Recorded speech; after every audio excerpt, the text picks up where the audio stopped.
I am Manolo Agasan, and this is Golden Ratio in Renaissance art. So what is the Golden Ratio? This is known as the divine proportion, which is approximately equal to 1.618, and is named by the Greeks as phi. It's found everywhere and is a frequent theme in geometry. It is visually pleasing when applied to physical objects such as the human face, architecture, art, and among many other things. Now, as seen below, it says A plus B is to A as A is to B. This simply means that the ratio of A and B as combined is equivalent to A and B separately. Now, this is the Fibonacci sequence. It is a sequence where each number is the sum of the two numbers that precede it. It starts with the following numbers: 0, 1, 1, 2, 3, 5, 8, 13, 21, 34, 55, 89, 144, and so on and so forth. Now, as you see from the figure below, that is the Fibonacci spiral, which is a spiral that is known to grow increasingly wider infinitely. Now, how are they connected? Well, in the Fibonacci sequence, if you divide each number in the sequence with the previous number, its quotient would always be near 1.618, as seen below for the first few numbers in the Fibonacci sequence. Now, what if I told you the golden ratio and Fibonacci sequence are seen everywhere, such as in architecture? If you look at the image on the left, that is the Parthenon in Greece. And as for the image of the right, that is the spiral staircase in the Vatican Museum. It is also seen in nature, in small scale objects such as seashells, or something in a larger scale as a typhoon. It also goes beyond planet Earth, such as the Milky Way galaxy. But today, we are going to analyze the golden ratio in Renaissance art. So this is the School of Athens by Raphael. As a whole, it can also fit in a golden rectangle, as seen here. Even the golden ratio can be applied in different segments, separately in the painting. Even if you combine these two segments, as seen here, the golden ratio can still be applied. Now for the works of Michelangelo. Michelangelo is a famous painter who is known for painting the ceiling of the Sistine Chapel.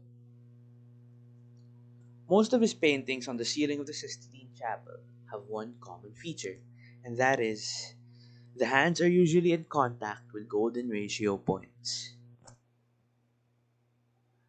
Now, as for the ceiling as a whole, well, what I can say is each of the paintings on the center section of the ceiling is framed by two larger ceiling sections that separate the paintings. For 7 of the 9 paintings, the width of a painting is a golden ratio of a golden ratio. This simply means that you take the golden ratio of a dimension, and in turn, take the golden ratio of that dimension. So, as seen in the figure below, the red grid is the golden ratio of a dimension, while the blue grid is the golden ratio of the red grid. And now, for our final example, The Birth of Venus by Botticelli. As seen here once again, it can fit perfectly into a golden rectangle.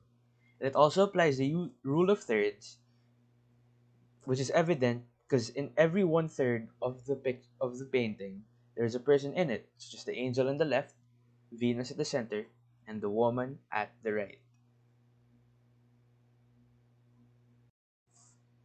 Now, I'm going to show you another way to prove that the golden ratio applies to these paintings, using simple mathematics. And these two paintings over here that I mentioned before will be our prime example. So, how are we going to do that? Well, we're going to utilize their dimensions. If one divides their width by their height, their quotient is close to the golden ratio, or 1.618.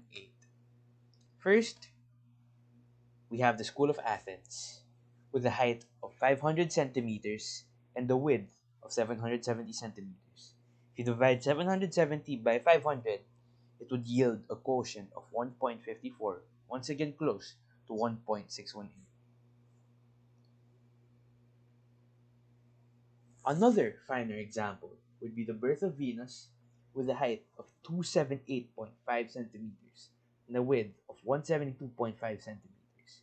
Once again, if you divide 278.5 by 172.5, its quotient is 1.61449, which is once again a close estimate to 5 for the golden ratio.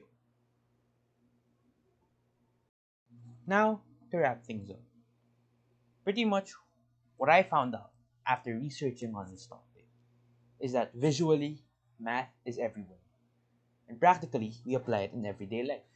Now, in art, math is not always visible unless you are looking for it or taking a close, good look at the art. There's so much symmetry, geometry, and measurement involved in creating beautiful art, as well as many artists using mathematical findings such as the golden ratio to make their artwork realistic and beautiful. Thank you so much for watching. That's all we have today. See you later.